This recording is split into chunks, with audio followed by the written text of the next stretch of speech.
আসসালামু আলাইকুম। সবাইকে শুভেচ্ছা জানাচ্ছি। আজকে তৈরি করব বাংলাদেশি রেস্টুরেন্ট স্টাইলে চিকেন চাইনিজ ভেজিটেবল। পোলাও কিংবা ফ্রাইড রাইসের সাথে যেটা খেতে দারুণ লাগে, তাই যে কোনো উৎসবে সাইড ডিশ হিসেবে আপনি এটা খুব সহজে বানিয়ে নিতে পারেন। সাধারণত সারা বছর পাওয়া যায় এরকম কয়েকটি সবজি দিয়ে আজকে আমি এটি রান্না করব। চলুন তাহলে দেখে নেই চিকেন চাইনিজ ভেজিটেবল তৈরি করতে আমার কি কি সবজি লাগবে। নিয়েছি গাজর, পেঁপে, বরবটি, লাল ক্যাপসিকাম আর নিয়েছি সবুজ ক্যাপসিকাম। বরবটি বাদে এই সবগুলো সবজি কিন্তু সারা বছর পাওয়া যায়। আপনি চাইলে যে কোনো সবজি দিয়েই করতে পারবেন, তবে রেস্টুরেন্টের স্বাদ পেতে চাইলে এই বেসিক সবজিগুলোই ইউজ করতে হবে। পেঁপের পরিমাণটা নিয়েছি সব থেকে বেশি, তারপরই রয়েছে গাজর, আর 2 রকমের ক্যাপসিকাম মিলে গাজরের সমপরিমাণ হবে। আর বরবটির পরিমাণ নিয়েছি খুবই কম। চলুন তাহলে দেখিয়ে দেই সবজিগুলো আমি কিভাবে কেটে নিয়েছি। দেখুন, গাজরটা আমি এইভাবে কেটে নিয়েছি। চাইনিজ ভেজিটেবলের সবজিগুলো কিন্তু একটু পাতলা করে কাটতে হয়। তো দেখুন, এই যে পেঁপেটা আমি এরকম করে কেটে নিয়েছি। আপনি চাইলে আর একটু লম্বা করতে পারেন, তবে অবশ্যই সবজিগুলো পাতলা করে কাটতে হবে। আর বরবটিটা আমি এই শেপে কেটে নিয়েছি। এছাড়াও নিয়েছি ফালি করে কাটা 4-5টি কাঁচামরিচ, আর নিয়েছি কিছু পেঁয়াজ। পেঁয়াজ কুচি না করে একটি পেঁয়াজকে 4 ভাগ করে তারপর পাপড়িগুলো খুলে নিয়েছি। এই রেসিপির জন্য আরও লাগবে চিকেন। মুরগির বুকের অংশের একটি বড় পিস নিয়েছি। এটাকে আগে থেকে সিদ্ধ করে ছোট টুকরো করে কেটে নিব।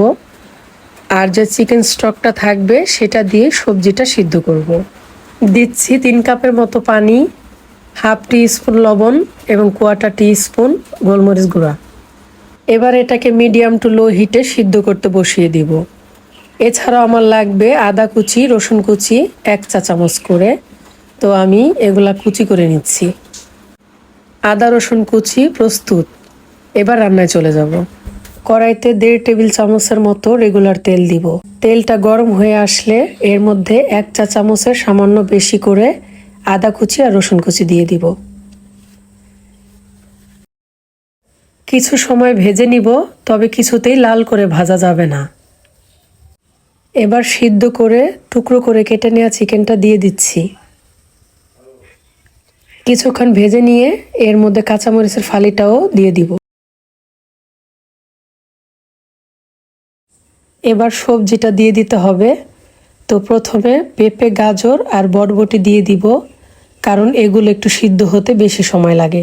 তাছাড়া সবজিটা আগে থেকে সিদ্ধ না করাতে এর পুষ্টিগুণটাও ঠিক থাকলো।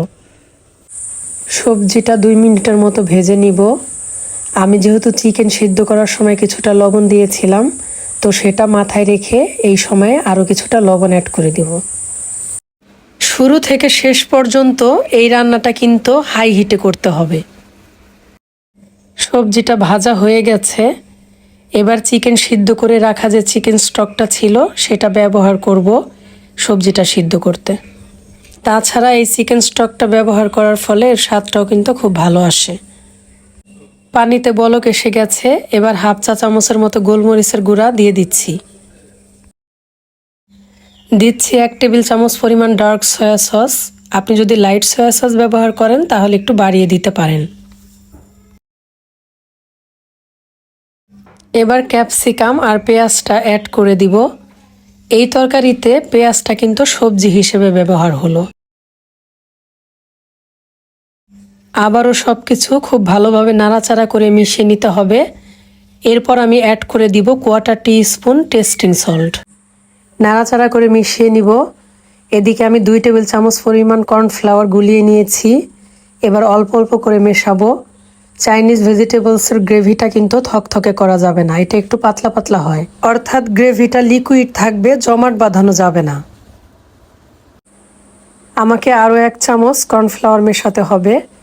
তো আমি মোট 3 চামচ পরিমাণ কর্নফ্লাওয়ার অ্যাড করলাম। রান্না হয়ে গেছে। সবজিগুলোকে গলিয়ে ফেলা যাবে না, সিদ্ধ হবে কিন্তু দেখতে শক্ত লাগবে। আমি একটু দেখিয়ে দিচ্ছি। দেখুন, সবজিটা কিন্তু খুব ভালোভাবে সিদ্ধ হয়েছে, কিন্তু গলে যায় নাই। আর দেখুন গ্রেভিটা একদম পারফেক্ট হয়েছে। আমাদের সবসময় মাথায় রাখতে হবে চাইনিজ ভেজিটেবলসের গ্রেভিটা স্যুপের চেয়ে একটু লাইট হবে। আশা করছি এই ভীষণ হেলদি চিকেন চাইনিজ ভেজিটেবলের রেসিপিটা আপনাদের দারুণ লেগেছে। আজকের মতো বিদায় নিচ্ছি। আল্লাহ হাফেজ।